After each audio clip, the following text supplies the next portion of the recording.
वञ्चनमकारो सर्वपापप्रणाशं मङ्गलानं च सर्वेशं परमं हवै मङ्गलम्।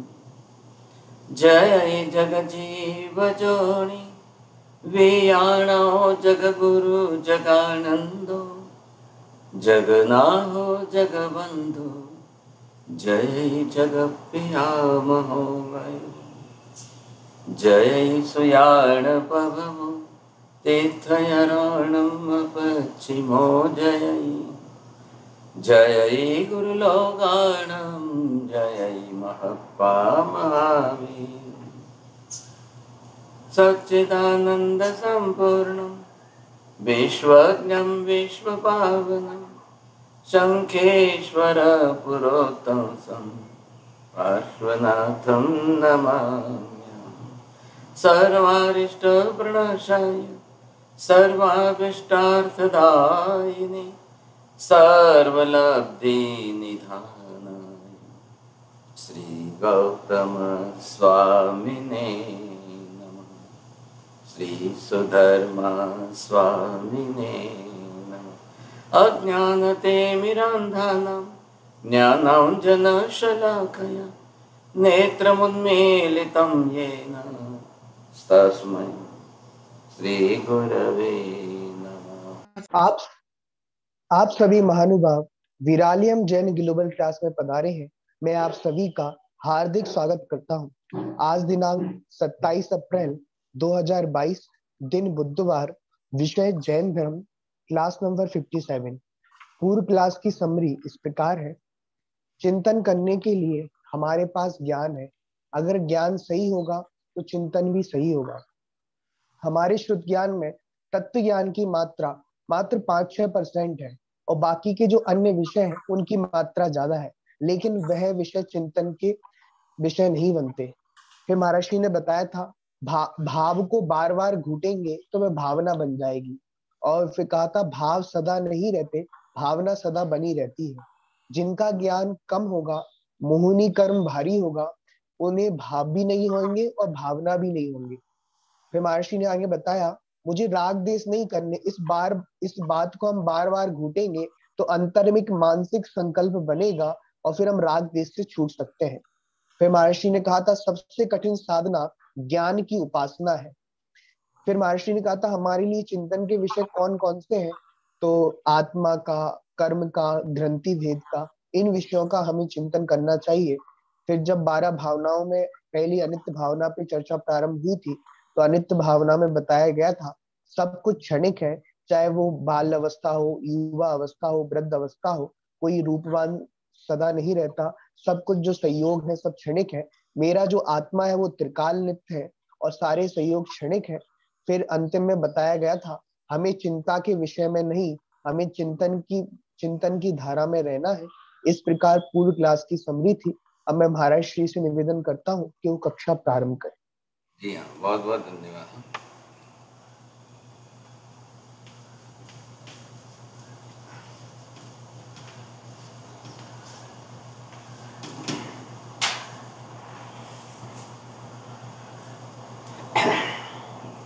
आश्रव को रोकने के लिए संवर का धर्म है। अब इस समय हम संवर तत्व को समझ रहे हैं।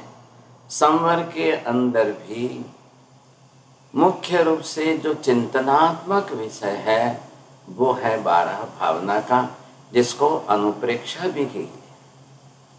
अनुप्रेक्षा मतलब चिंतन है। आप किस प्रकार का चिंतन मनन कैसा करते हो? देखिए, आश्रम में हमने देखा मन वचन काया के सभी योग थे। आश्रम में आपने देखा कि क्रियाएं 25 प्रकार की है। कायिक क्रियाएं बहुत है और इसमें कायिक कर्म का बंध, वचन योग के वाचिक बंध, उन सबको कैसे रोकना है, तो इसके लिए वहाँ पर गुप्ति भी रखी है, समिति भी रखी है। आश्रव के अंदर जो 25 क्रियाएं वगैरह बताई है, मन वचन काया का योग आदि सब निमित्त, जितने भी कर्म बंध के कारणीभूत निमित्त है, सब दर्शाए। 12 भावना जो अनुप्रेक्षात्मक विषय मुख्य रूप से किसका है? विचारों में चिंताओं के कारण जो मानसिक कर्म का बंध ज्यादा से ज्यादा होता है, अब उसमें मन को हम कैसे बदलें, हमारे भाव और भावनाओं को हम कैसे बदलें। ऐसा जगत के अंदर वास्तविक सच्चाई क्या है, हम किसको अनित्य मान रहे हैं, हम किसको नित्य मान रहे हैं। क्या जगत के अंदर जो नित्य है उसी को आप नित्य मान रहे हो, क्या जगत के अंदर जो अनित्य है उसी को आप अनित्य मान रहे हो, या फिर गलती करके अनित्य को नित्य मान रहे हो और ये नित्य को नित्य मान करके ही आप जो है अपनी तरह से मानसिक संताप, स्ट्रेस, टेंशन, चिंताएं, आर्त ध्यान, इन सब के अंदर आप चले जा रहे हो। ये सब कर्मबंध कारक निमित्त है। स्वाभाविक है कि आप समझ लीजिए, शास्त्रकारों ने भी बहुत स्पष्ट बात की है, अनित्यानि शरीराणि विभवो नैव शाश्वतः नित्यं सन्निहितो मृत्यु कर्तव्यो धर्म संचय।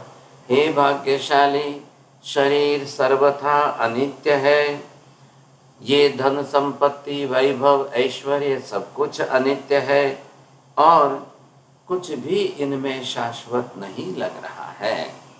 इसलिए आप खास अच्छी तरह से मृत्यु सामने खड़ी है ये समझ करके अपना आत्मकल्याण कैसे कर सकते हो ये देखिए। परमात्मा महावीर स्वामी ने अंतिम देशना जो दी, उत्तराध्ययन सूत्र, जिसमें प्रभु की अंतिम देशना है, वहां पर भी भगवान यही कह रहे थे, किस तरह से शरीर नाशवंत है, आयुष्य किस तरह से अंजलि में रखे हुए जल से कैसे किस तरह से कम होता जा रहा है। लेकिन कई लोग संसार में शरीर को नित्य मान लेते हैं, कई लोग अपने रूप रंग को नित्य मान लेते हैं, कई अपने यौवन को नित्य मान लेते हैं। नहीं नहीं, मैं हमेशा युवा बना रहूंगा, मैं हमेशा युवा बना रहूंगा साहब। ये यौवन को नित्य मान लेना, रूप रंग सौंदर्य को नित्य मान लेना, ये हमारी सबसे बड़ी गलती हो गई। ये कोई स्थायी नहीं है, ये कोई स्थिर नहीं है। विदेश के अंदर हुए एक माइकल जैक्सन, जिसका नाम है शायद आपने सुना होगा, वह व्यक्ति हमेशा रात दिन एक ही सोचता था कि मैं अमर रहूं, मैं मरूं ही नहीं, कभी मर नहीं सकता, मरना नहीं चाहता, और मेरा रूप रंग सौंदर्य यौवन इतना इतना ऐसा ऐसा ऐसा बना रहे बना रहे बना रहे कि कभी कुछ न। अब हालांकि वो करोड़ोंपति था कि अरबोंपति था, पैसा खूब था, बार बार उसने अपनी जो है प्लास्टिक सर्जरी कराई, रूप रंग बदले, सुधारे, वो अपने आप को जैसा चाहता था वैसा दिखाने की कोशिश करता था। और सबसे बड़ा आश्चर्य तो आपको इस बात का होगा कि एक चीज खाने के पहले वो कुत्तों को या 10 जने को खिलाने के बाद खाता, कहीं ऐसा ना हो जाए, कहीं ऐसा ना हो जाए। और फिर वो अपनी तरफ से वो क्या क्या ऑक्सीजन थेरेपी और ऐसी ऐसी पद्धतियां करके वो चाहता था कि मेरा यौवन सदा टिका रहे, मेरा आयुष्य सदा अजर अमर मैं बना रहूं। ये उसने जो अपनी धारणा बनाई और उसके ऊपर से उसने जो जो कुछ किया, जितना कुछ किया, अब ऐसे धन संपत्ति उपार्जन करके इकट्ठा करना, ये करना वो करना, आपको आश्चर्य लगेगा। आप लोग जानते होंगे शायद, वो 50 बरस की उम्र में और जल्दी मर गया। हमारे यहाँ तो जैन धर्म के अंदर लोग उपवास करके, बड़ी बड़ी तपस्या करके भी 80-90-100 बरस जी लेते हैं, जो अपने शरीर के लिए कोई कुछ भी नहीं करते हैं, अपने रूप रंग यौवन को या शरीर को या आयुष्य को हमेशा स्थिर स्थायी रखने के लिए कुछ भी नहीं कर रहे। वो शरीर नाशवंत है समझ करके तब तपस्या करके आत्म कल्याण साधना चाहते हैं। ऐसे लोगों के ऊपर से आयुष्य बनी हुई है। अब मेरी मम्मी का ये एग्जाम्पल मैं हमेशा देता हूँ, लीजिए, इतनी तपस्या की, इतनी बचपन से, छोटी उम्र से, और अभी इन्होंने जो है थोड़े दिन पहले आमिल की नौपत की होली पूरी की। आज 97 की उम्र में वो अपने स्वस्थ हैं और अपनी तपस्या नहीं छोड़ रही है। कोई उनको कुछ नहीं है कि मेरा रूप रंग और यौवन और ये खत्म हो जाएगा, ऐसा कुछ नहीं। वो बोलते हैं ये शरीर है, वहाँ तक आत्मा का कल्याण साध लो, बस अपना कल्याण हो। लेकिन संसार में सब प्रकार के लोग तो नहीं है ना। अब आपने शायद लिस्ट बनाया कि नहीं बनाया, अनित्य वस्तुएं जगत में क्या क्या है और किन के प्रति मोह माया के कारण हम नित्यता मान रहे।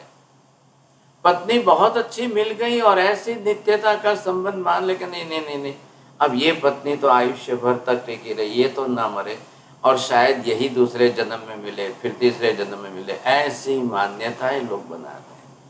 कोई पुत्र के साथ संबंध को लेकर, कोई पति के साथ संबंध को लेकर के, कोई संबंध किसी के नित्य रहते नहीं है। तो क्या होगा अगर आप जो नित्य है उसको अनित्य मान करके उल्टे चलेंगे, तो फिर कर्म बंध होना है।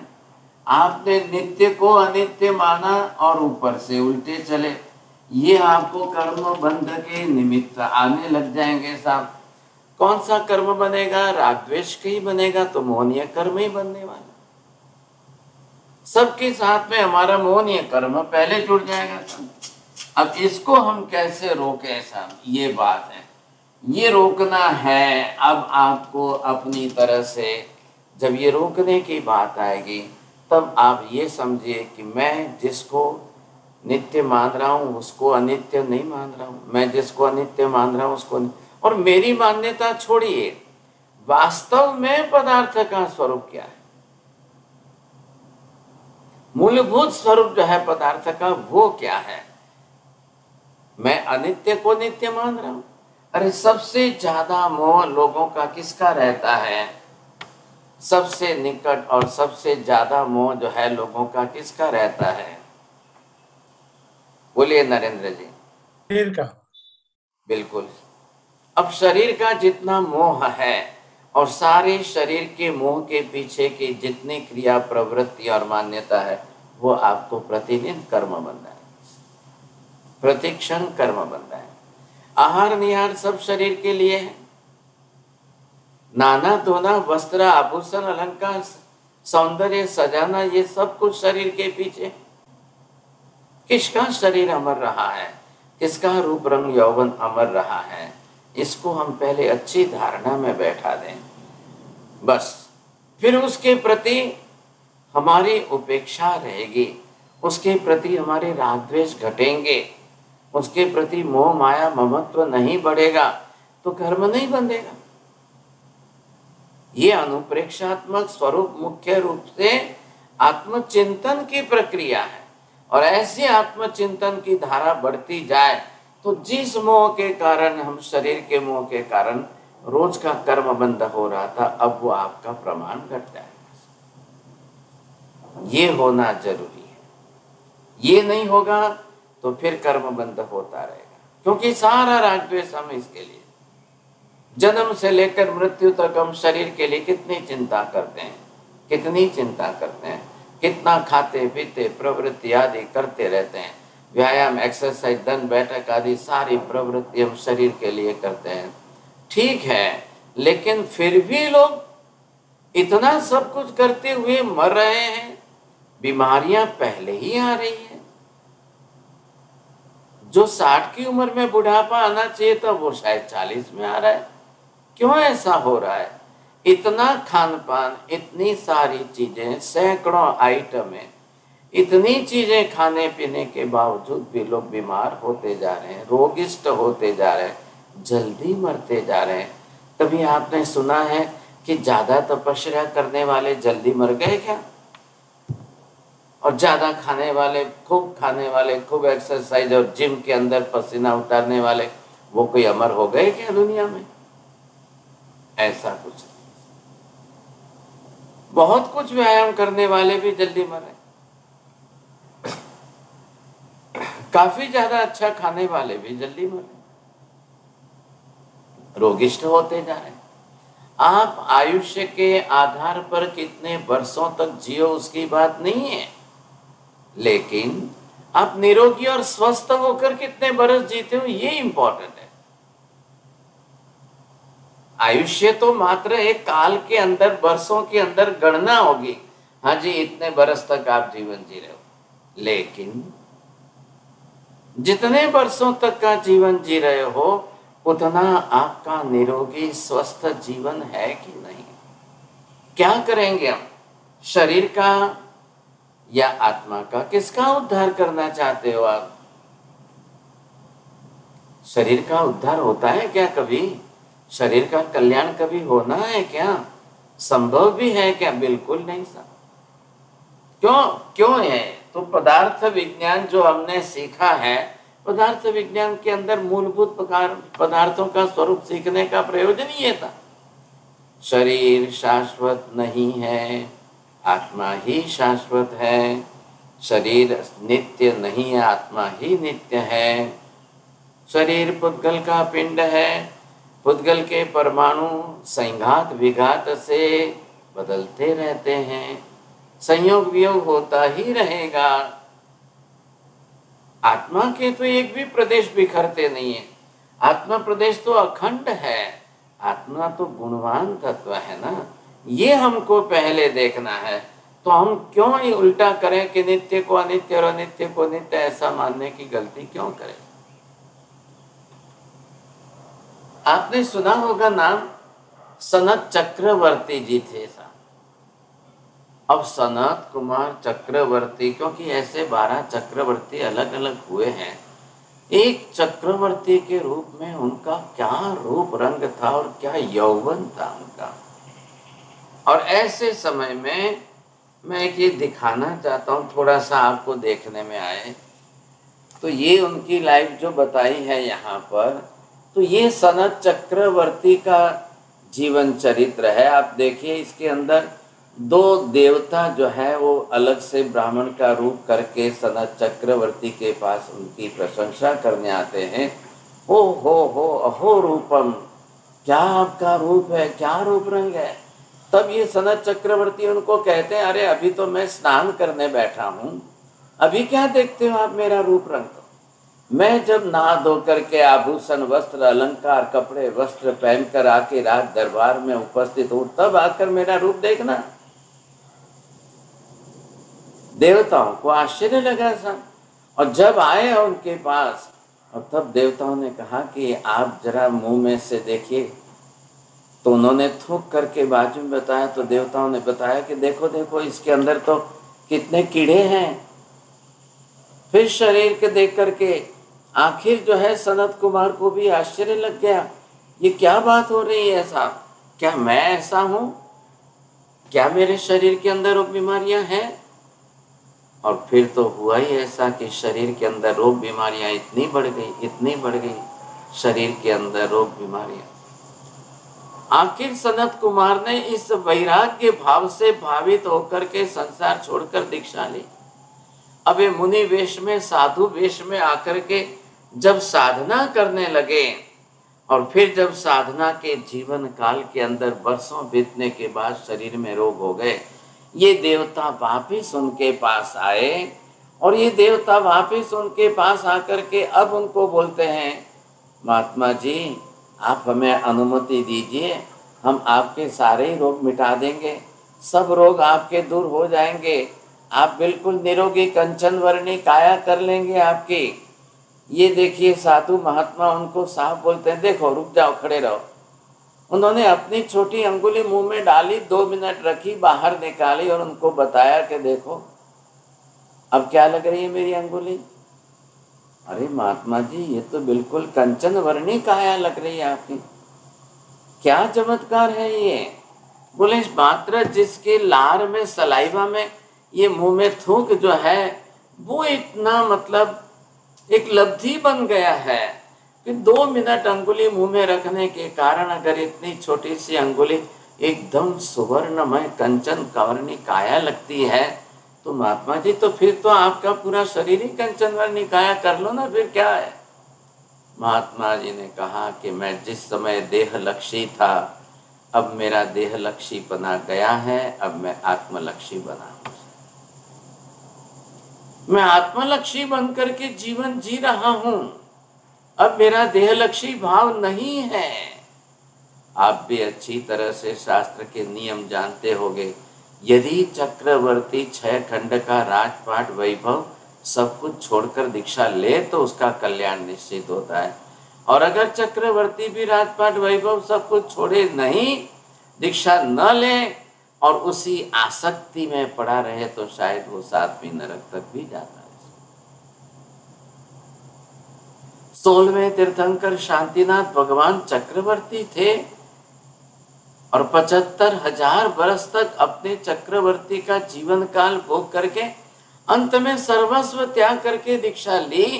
25,000 वर्ष तक दीक्षा जीवन में साधु बन करके, तीर्थंकर बन करके, जगत को उपदेश दे करके मोक्ष में गए। कुंथुनाथ भगवान चक्रवर्ती थे, उन्होंने राजपाट छोड़कर दीक्षा ली, ये साधु बन करके, तीर्थंकर भगवान बनकर मोक्ष में गए। अरनाथ भगवान चक्रवर्ती थे, उन्होंने राजपाट छोड़ा और संयम साधना करके आत्म कल्याण साध के मोक्ष में।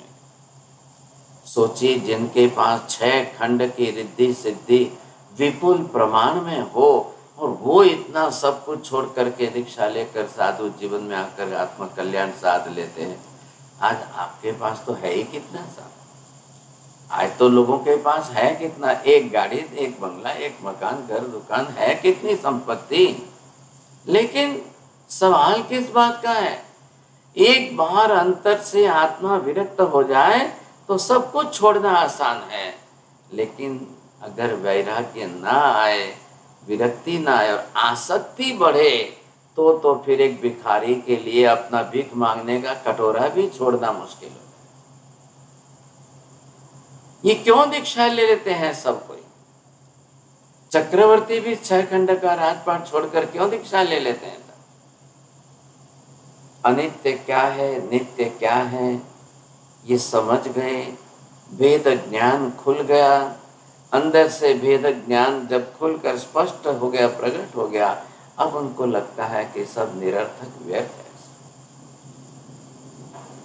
व्यक्ति अपने जीवन में देख लेना, हमने भी तो हमारा यौवन काल देखा है।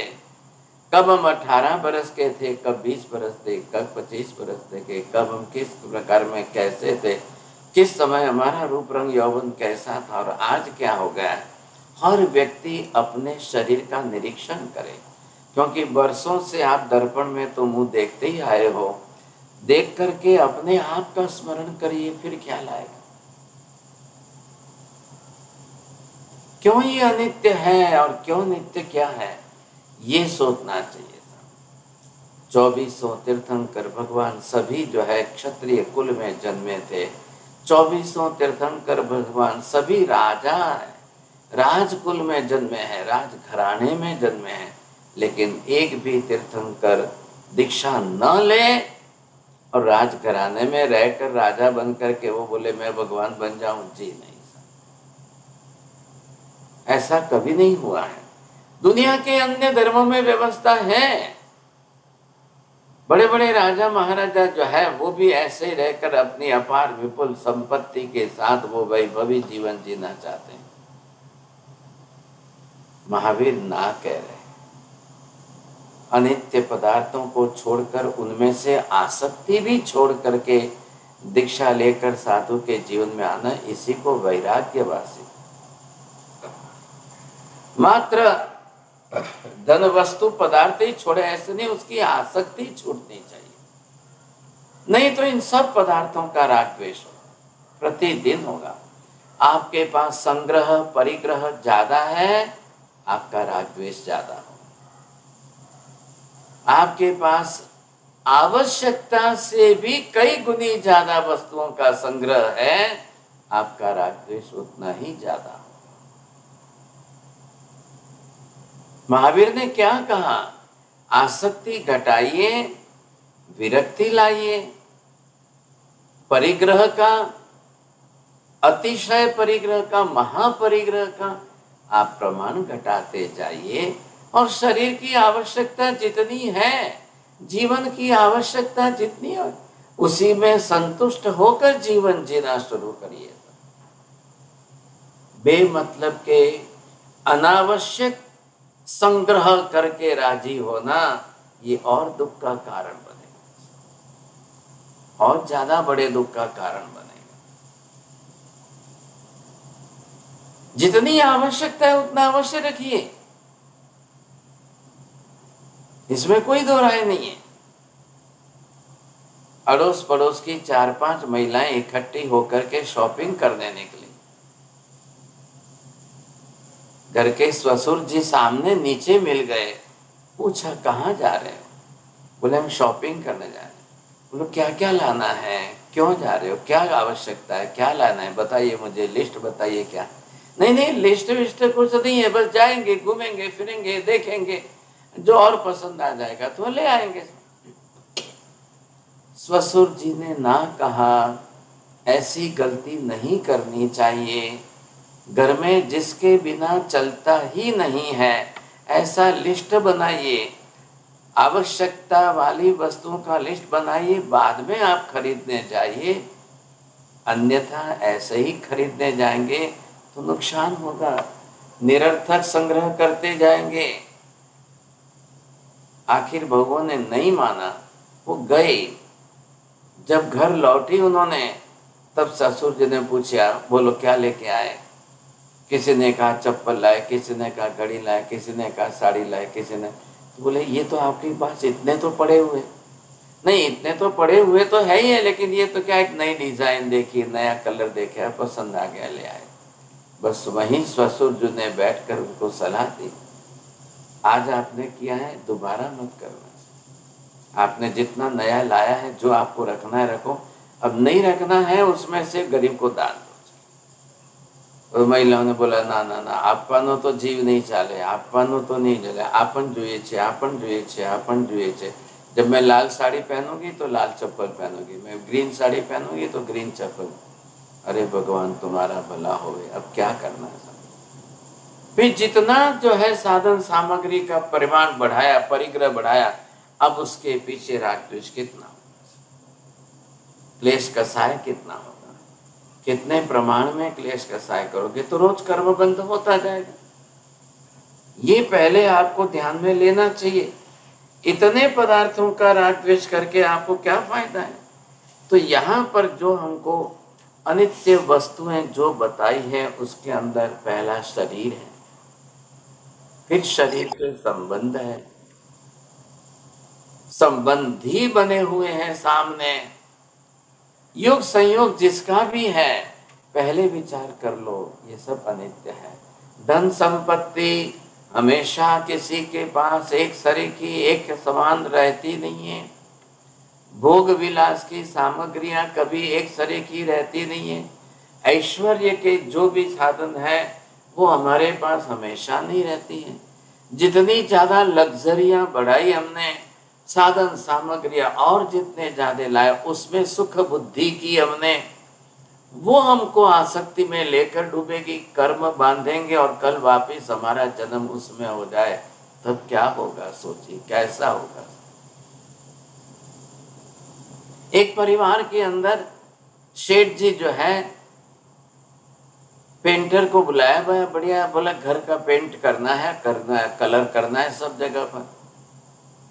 और वो कलर वाले से पूछ रहा है, भैया देखो अब ऐसा कलर करना है, ऐसा कलर करना है कि मैं मरूं वहां तक तो बिल्कुल हल्का भी काला ना पड़े और खराब ना हो जाए, बस हमेशा रहना चाहिए कलर।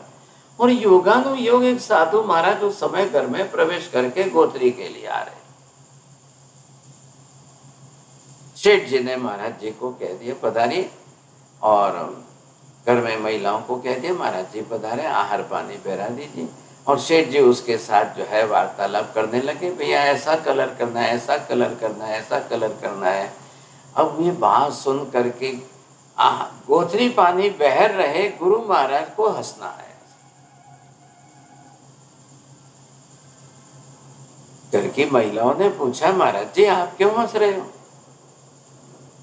क्या हो गया? एकदम साधु को तो इतना किसी के घर में जाकर हंसना नहीं आना चाहिए, गंभीरता रखनी चाहिए। अरे हाँ जी, लेकिन क्या ये आपके बुजुर्ग ससुर जी जो बोल रहे हैं, उसके साथ कलर की बात कर रहे हैं, वो सुन करके बड़ा हंसी आती है। क्या हुआ महाराज? अच्छा अच्छा, चलो। आहार पानी लिया, धर्म लाभ लिया और आहार पानी लेकर गोत्री को लेकर चले गए। लेकिन वो सेठ से रहा नहीं गया, सेठानी जी से रहा नहीं गया। वो आखिर गए महाराज के पास और महाराज को जा करके पूछा, महाराज जी क्यों हंसे, आप बताइए ना, क्या कारण है, ऐसा क्या? गुरु महाराज ने कहा, भाई क्षमा चाहता हूँ, मुझे नहीं हंसना चाहिए था, गंभीरता रखनी चाहिए, आप जाइए। ख्याल आया कि नहीं? दूसरे दिन सेठ सेठानी वापिस आए। अरे गुरु महाराज आप बताइए तो सही, कोई ऐसा कारण हो तो बताइए साहब।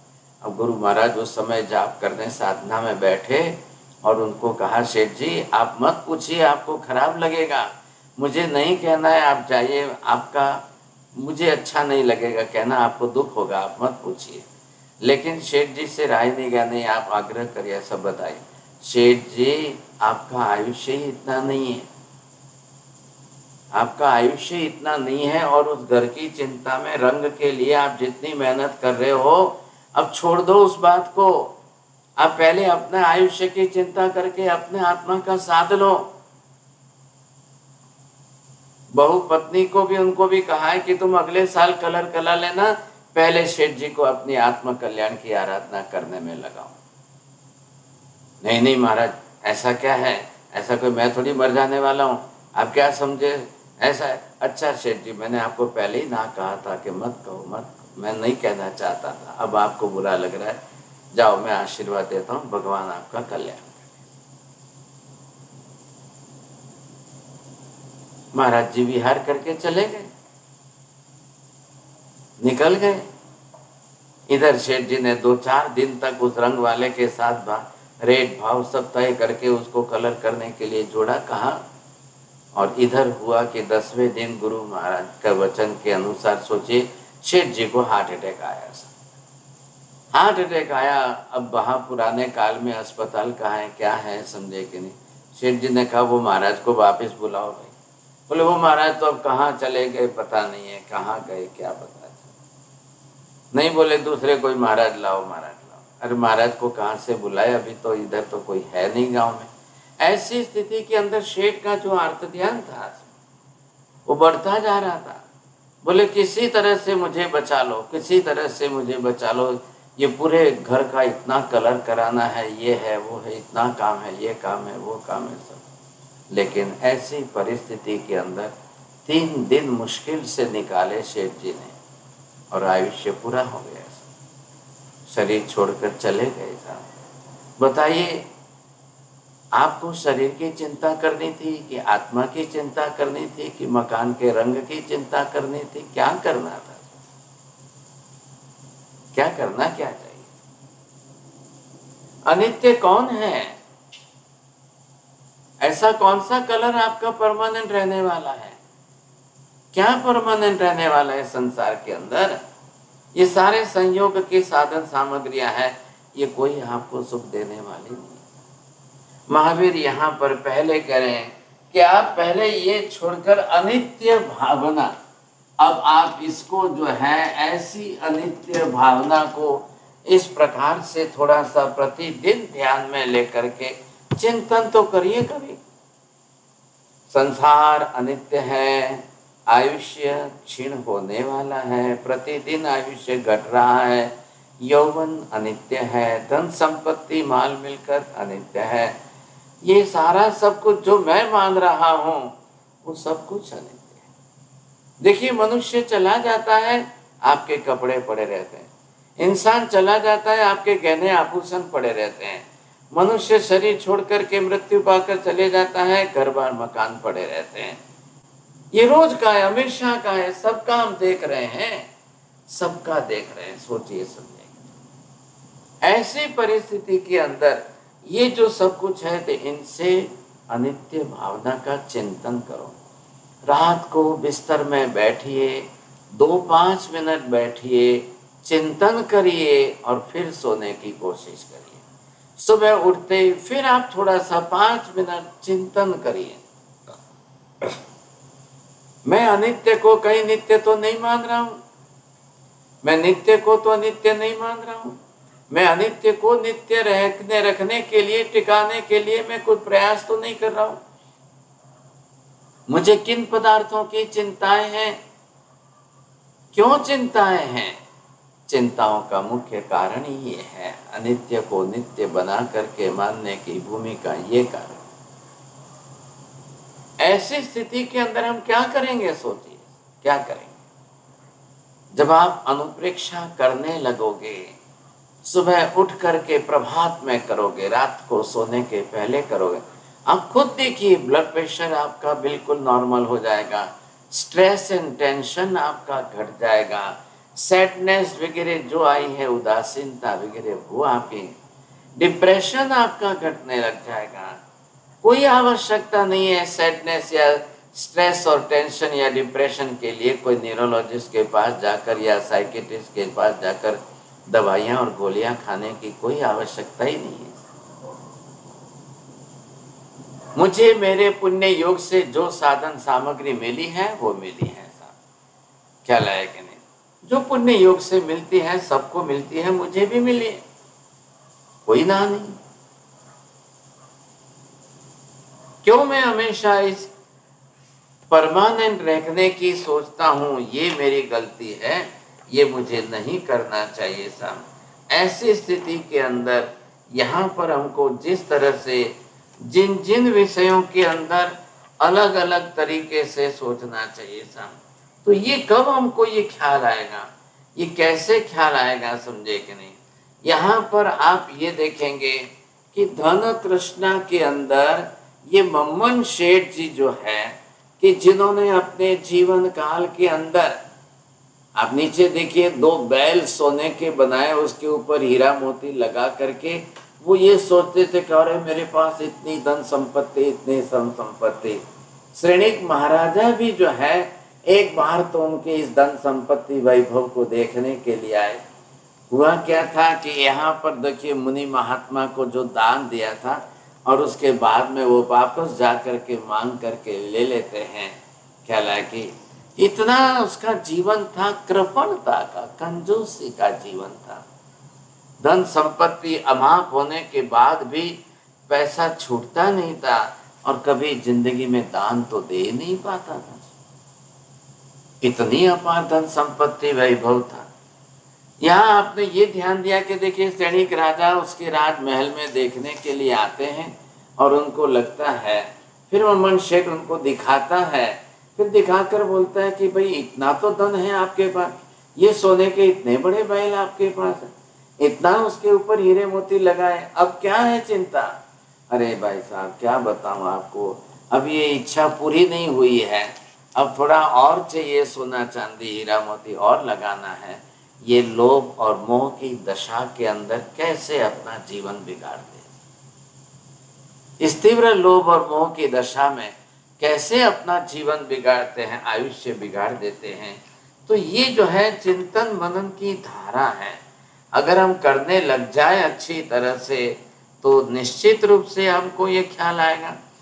ये आप देखेंगे कि कैसे जो है जीवन काल किस तरह से बीतता है लोगों का, लेकिन कभी भी सोचते नहीं हैं।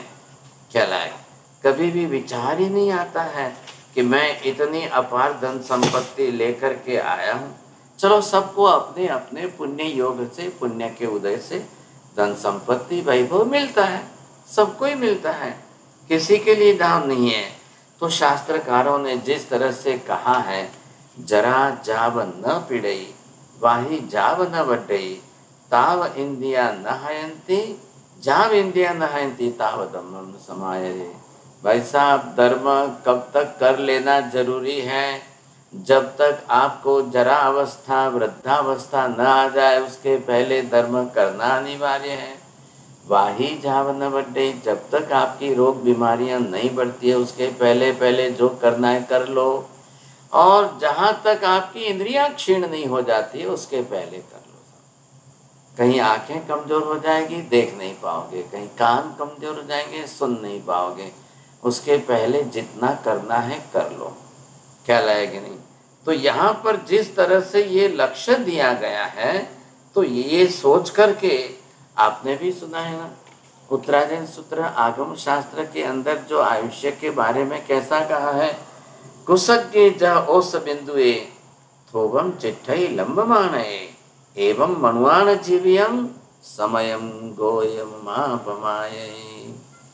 गौतम स्वामी को प्रतिक्षण प्रतिबोध करते हुए, जागृत करते हुए, हे गौतम एक क्षण का भी प्रमाद मत करना, ये समझाने के लिए जो है महावीर स्वामी ने बार बार इन प्रकार के शब्दों को कहे हैं कि जिससे गौतम स्वामी को अपनी जागृति पूरी तरह से लगे, ये उनको लक्ष्य आए। तो ये मुख्य हेतु था उसका। क्यों?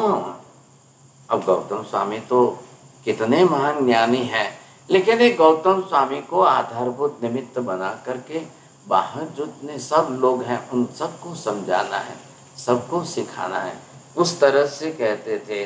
अब ये अनित्य पदार्थों को किस तरह से हमें समझना है, नित्य पदार्थ कौन से? अब मात्र पंचास्तिकाय के 5 पदार्थों का ही विचार नहीं करना है। अब जगत के अंदर जितनी पर्याय हैं साहब, पौद्गलिक पर्याय, अब पुद्गल की पर्याय जितनी भी बनेगी तो क्या पुद्गल द्रव्य अनित्य है तो पर्याय कोई नित्य रहने वाली है क्या? किसी भी द्रव्य की पर्याय नित्य नहीं रहेगी साहब। ये हमको सोच समझ करके अच्छी तरह से विचार कर लेना है। तो अनित्य जो है ये क्या है, ये स्वरूप हमको समझना है। एक बार कुरगड़ू राजा जो है वो अपनी तरफ से नगर में यात्रा के सैर के लिए निकले थे, और वो खास मुख्य रूप से उन्होंने सोचा किसी के घर में बैल गाय का बछड़ा पैदा हुआ था, तो राजा ने कहा देखो इसको खूब दूध पिला करके और रष्ट पुष्ट करके रखना अच्छी तरह से। राज सेवकों ने उसी तरह से ध्यान दिया और किया। प्रतिदिन का उसको जो है दूध में जितना चाहिए था उतना दूध पिलाते, खिलाते पिलाते रष्ट पुष्ट करते। अब गाय का बछड़ा है, 2 साल के अंदर तो इतना रष्ट पुष्ट हो गया। राजा भी देखकर बड़ा खुश होता था, हाँ साहब इतना अच्छा रष्ट पुष्ट है। अब हुआ ये कि 5 साल के बाद जो है जब राजा निकले, उस समय वह बैल वहाँ पर खड़ा था और उसका शरीर एकदम सूख गया था, बड़ी मुश्किल से चल पा रहा था। राजा ने सोचा क्या यही बैल था? उनके अंगरक्षकों को, सेवकों को बुलाया, भैया देखो तो जरा क्या वही बैल है कि कोई दूसरा है? उन्होंने कहा है तो वही ऐसा। अरे जिसको इतना खिलाया पिलाया, इतना रष्ट पुष्ट किया था, क्या वही लग रहा है आपको? हाँ जी वही है, लेकिन अब इसकी उम्र हो गई है, अब ज़्यादा उम्र के नहीं है, अब वृद्धावस्था आ गई है, अब शरीर क्षीण हो रहा है, अशक्त हो रहा है, अब शरीर में इतनी शक्ति नहीं बची है। ऐसी बातें समझा करके बहुत कुछ जब राजा की आंख खोली, अब पता चला, राजा को भी पता चला धीरे धीरे, उनकी भी वृद्धावस्था आई, शरीर अशक्त कमजोर होने लगा। उन्होंने पहले ही अपनी तरह से समझ करके संसार छोड़ने का संकल्प कर लिया, और संसार छोड़ करके अब मैं संसार में नहीं रहना चाहता हूँ, ये उनको अपनी तरह से ख्याल आ गया। ऐसी स्थिति के अंदर प्राचीन काल के अंदर ये सारे निमित्त होते थे, समझे कि नहीं? जिन जिन निमित्तों को जैसे जैसे निमित्त आते थे तो इस प्रकार के हेतु उनके लगते थे, तो वो भी जानते थे, समझ सकते थे। एक बार की बात है कि एक राजा बड़े सम्राट थे और उनकी महारानी जो है उनके बाल बना रही थी। उनकी महारानी जो है मैले तेल लगाना, मालिश करना, बाल बनाना, ये सारे, तो इस क्रिया को देखते देखते रानी एकदम अचानक चिल्लाई। अचानक उसके हाथ में से कंगन गिर गया और उसने चिल्लाया शुरू किया, अरे ये तो यमदूत आ गया। राजा चमक गए, खड़े हुए, बोले क्या हुआ, एकदम क्या बात कर रहे हो आप? कहाँ है, कौन यमदूत? ऐसा कौन यमदूत आ गया? रानी ने उनके सिर का बाल पकड़ के बताया कि देखो आपके सिर पर सफेद बाल आ गए। अरे तुम्हारा भला हुए, सफेद बाल को आप यमदूत बताते हो क्या? अभी मेरे को तो 40-45 ही तो हुआ है, इतनी तो उम्र है, अभी से कैसे यमदूत आ गया?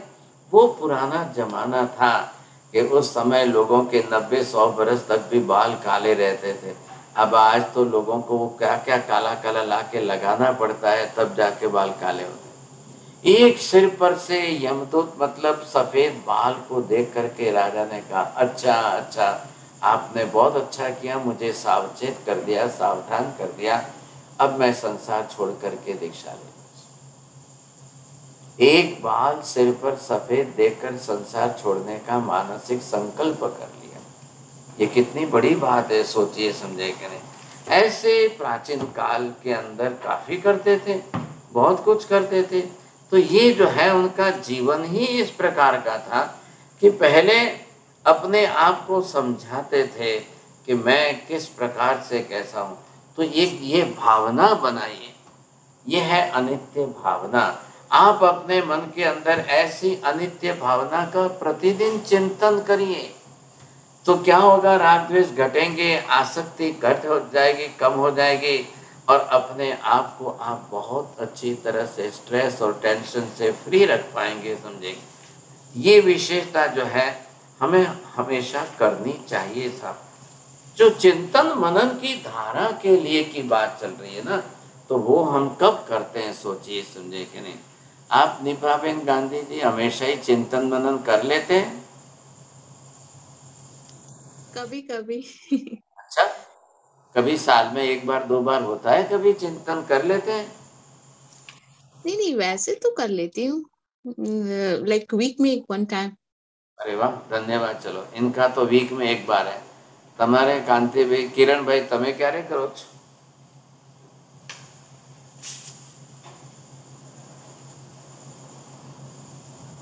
नहीं, चलिए साहब, ठीक है। कौन कौन, विपिन भाई, रोज चिंतन करो છો? સાહેબજી આજ સવારે अर्ली मॉर्निंग करूँ છું 15 મિનિટ। हाँ, क्या चिंतन करते हैं, किस पर करते हैं आप? બસ કઈ નહીં, એકદમ શાંત થઈને શંકેશ્વર પાર્શ્વનાથ દાદાનું नहीं चिंतन नहीं, करूँ ऐसा છું। मत बोले। मैंने क्या पूछा है वो बात देखो ना आप। चिंतन की बात आ रही है, उसको आप क्यों नहीं ले रहे हो ध्यान में। हमने किस विषय पर चिंतन किया, किन किन विषयों पर हम चिंतन मनन करते हैं, ये देखिए। एलसी जैन साहब तो करते होंगे, वो अभी बोलेंगे हाँ मैं तो रोज करता हूँ, ऐसा ही है। लेकिन ये बात जब हमारी सामने आती है, तब आप देखिए, जो जो अनुभव है, जिनको चिंतन करने वालों की चिंताएं घटती है, ये स्वाभाविक। अगर आप करते हैं तो चिंताएं घटती है, नहीं तो डॉक्टर तो पहले ही कहेंगे हाँ साहब, डायबिटीज चिंता का कारण, चिंता के कारण डायबिटीज बढ़ गया, चिंता की आपने ब्लड प्रेशर बढ़ गया, चिंता की आप, वो तो स्किन डिजीज भी होता है तो चिंता है। और महिलाएं जाकर बोले कि हेयर फॉल बहुत होता है, तो क्या बोले आप चिंता करते हो। अब उनको बोलेंगे आप चिंता की गोली लो। अब कौन सी गोली लो कि बिल्कुल चिंता ही बंद हो जाए आपकी, ऐसा कौन सा ऐसा। एक ग्रंथ बहुत अच्छा है, वैराग्य शतक ग्रंथ है, कुछ उत्तराधीन सूत्र के आगम में से।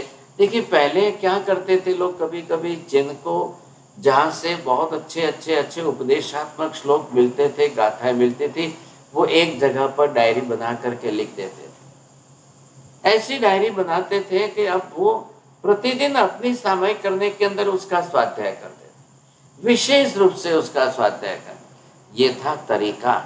तो क्या करना चाहिए आपको, जहाँ से परमात्मा के उपदेशात्मक वचन मिल रहे हैं, वो संग्रह करिए। संग्रह करके एक पर्सनल डायरी बनाइए।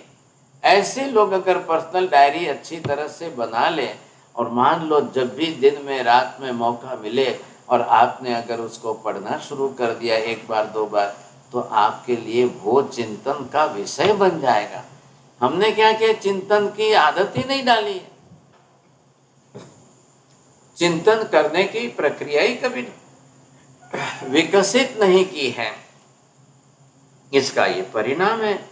तो ये आज हम पहले यहाँ पर जो है प्रथम अनित्य भावना का विचार करें। देखिए, अनित्य भावना नाम बोलेंगे तो नित्य पदार्थ सामने आ जाए, नित्य भावना बोलेंगे तो अनित्य का, ये भेद ज्ञान है। ये भेद ज्ञान करना बहुत जरूरी है, नहीं तो फिर नहीं होगा। ऐसे सैकड़ों दृष्टांत हैं, ऐसे ऐसे महापुरुषों के जीवन प्रसंग है कि जिनको याद करके हम अनित्य भावना में आए, उनको कैसे केवल ज्ञान हुआ? जैसे कि हमने पहले बताया था कि अंगूठी रिंग गिरने से भरत चक्रवर्ती ने चिंतन मनन किया और कैसे उनको जो है केवल ज्ञान हो गया। तो वो ये प्रक्रिया हमें करनी पड़ेगी। ख्याल आया? तो इस प्रक्रिया को यहाँ पर अनित्य भावना के नाम से दिया है। बाकी तो शरीर तो है ही, समझे कि नहीं? शरीर की चिंता हम हमेशा ही करते हैं, लेकिन ये नहीं सोचते हैं कि भाई हम आत्मा की चिंता कब करते हैं। मात्र शरीर शरीर शरीर की चिंता की, इससे तो कुछ नहीं होने वाला है। आत्मचिंता भी चिंतन भी करिए आप, और जब करना शुरू कर देंगे तब आपकी बाहर की चिंताएं घट जाएंगी, बाहर की चिंताएं कम हो जाएगी। चलिए सब ठीक है, समय तो बहुत फास्ट होता है, घड़ी भाग रही है किसी को कुछ प्रश्न पूछने का? मुझे तो नहीं लग रहा है कि संभावना ही कोई इसमें प्रश्न होता है क्या? बोलिए। महाराज साहब, मैं एलसी जैन हूँ। हाँ जी, बोलिए साहब। हाँ, आप ने बड़े अच्छे तरीके से समझाया और समझ में भी आ गया। लेकिन शरीर की अगर चिंता सिर्फ इसलिए की जाए कि शरीर स्वस्थ रहे और उसके अंदर आत्मा विराजमान है वो रहे, तो उतनी चिंता तो ठीक है, बहुत उतनी अच्छा, जरूर, उतनी चिंता तो ठीक है। बिल्कुल बिल्कुल सही बात है।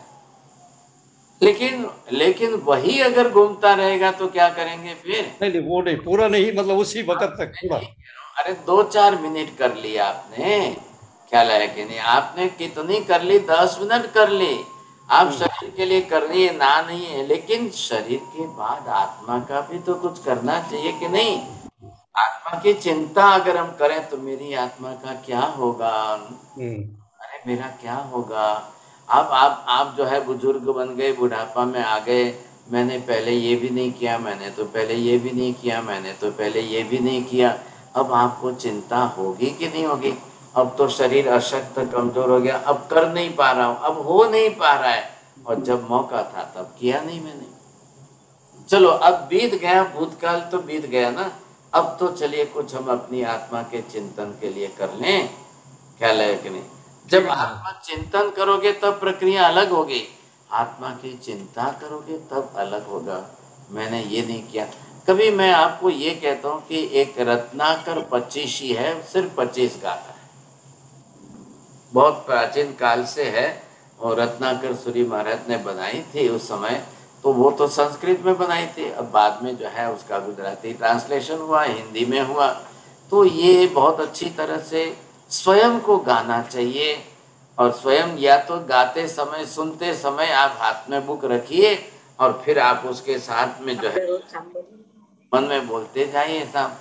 तो वो जो है कई बार आपको बहुत अच्छी तरह से ये चिंतन का मौका देता है, चिंतन करने का बड़ा अच्छा मौका मिलता है। नहीं तो फिर क्या होता है कि हम तो ये करते ही आ रहे हैं, करते ही आ रहे हैं, चलता ही आ रहा है, चलता ही आ रहा है साहब।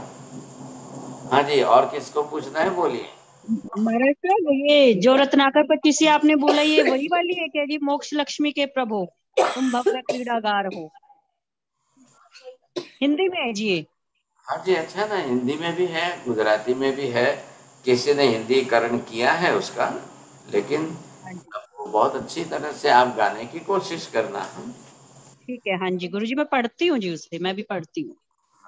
और बथेरवन साहब जी, साहब जी, मैं रोज सुबह एक चिंतन करता हूँ। मैं शुद्ध चैतन्य स्वरूप नानात्मक आत्मा हूँ, ऐसा करके मुझे किसी ने बताया है कि आप ऐसा ये चिंतन करो। अब बहुत अच्छा, वो ठीक है, बिल्कुल सही है, बहुत अच्छा है। अब उसमें बढ़ाइए, ख्याल है कि नहीं? और उसमें थोड़ा सा बढ़ाइए। अब एक ही वो ये जो है मेमोरी वाला नहीं बनना चाहिए, ये हमारे लिए जो है बरोबर उपयोगी। रोज नया नया 2 वाक्य जोड़ते जाइए, रोज नया 2 वाक्य और उसमें जोड़ते जाइए, अच्छी तरह से होगा। हाँ जी, बोलिए, और किसी को पूछना है? चलिए दूसरी क्लास के अंदर हम प्रवेश करेंगे 2 मिनट में। नमो हरियंताणम, नमो सिद्धाणम, नमो हरियाणम, नमो वज्रायणम, नमो लोहे सर्वसाहुणम, एषु पञ्चनमुखारो सर्वपापप्रणाशनो मङ्गलानं च सर्वेसिं परमं हवै मङ्गलम् मङ्गलं भगवान् वीरो मङ्गलं गौतम प्रभो मङ्गलं स्थूलिभद्राद्य जैनधर्मोऽस्तु मङ्गलम् चत्तारि मङ्गलम् अरिहन्ता मङ्गलं सिद्धा मङ्गलं साहुमङ्गलं केवलिपन्नतो धम्मो मङ्गलम् चत्तारि लोकोत्तम अरिहन्ता लोकोत्तम सिद्धा लोकोत्तम साहु लोकोत्तम केवलिपन्नतो धम्मो लोकोत्तमो चत्तारि शरणं प्रव्रजामि अरिहन्ते शरणं प्रव्रजामि सिद्धे शरणं प्रव्रजामि साहु शरणं प्रव्रजामि केवलिपन्नतं धम्मं शरणं प्रव्रजामि सर्वमङ्गलमाङ्गल्यं सर्वकल्याणकारणं प्रधानं सर्वधर्माणां जैनं जयति शान्तिः।